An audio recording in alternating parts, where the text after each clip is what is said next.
Ang lulutuin naman natin ngayon ay menudo. Atay at laman ng baboy ang ating gagamitin dyan. Itong taba, ihiwalay natin yan. Kunti lang ang gagamitin ko sa taba na yan. Iwas kolesterol. Pagmamantikain natin mamaya yung taba na yan para hindi na tayo gagamit ng mantika. Tapos na nating hiwain itong atay at karne kaya imamarinate natin siya. Isang sachet ng tomato sauce at saka itong pamintang durog ang ilalagay natin at saka itong lemon. Kalahati lang ang gagamitin ko dyan para hindi siya gaanong umasim. Hinug na hinug yan kaya marami-raming katas na nakuha ko dyan. Lalagyan ko na rin ng kaunting toyo lang muna. Mamaya na lang ako mag-a-adjust pagka malapit na siya maluto. Lalagyan na rin natin ito ng kaunting betchin at saka kaunting patak lang ng Worcestershire sauce at kaunting ketchup. Ito, para may kaunting bango siya, lalagyan ko na rin siya ng dahon ng laurel. Tsaka kaunting onion powder at garlic powder. Magkaiba yan, mukha lang magkamukha, kita naman sa kulay. O game, hahaluin ko lang to ng hahaluin hanggang sa magkahalo-halo na yung kanyang mga pampalasa. Imamarinate nga pala natin to ng mga 1 oras. Dito ko siya ilalagay sa rep para iwas langaw.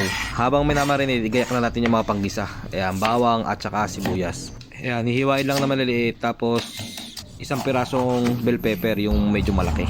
Hihiwain lang na kahit anong hiwa. Hindi na kailangan lagyan ng design dahil yan naman yung matutunaw mamaya sa pagpapalambot natin ng ating baboy. Lalagyan din natin yan ng patatas at saka carrots. Kung ano yung laki ng hiwa ng karne ng baboy, yun din yung hiwa at laki ng ating carrots at patatas. 1 oras na nakalipas kaya pwede natin gisahin.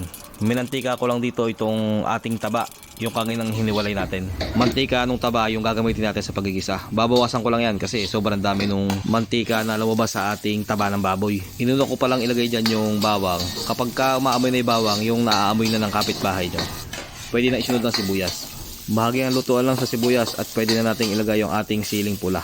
Hindi natin kailangan gaanong lutuin itong ating sili. Pwede na natin ilagay yung ating minarinade na baboy.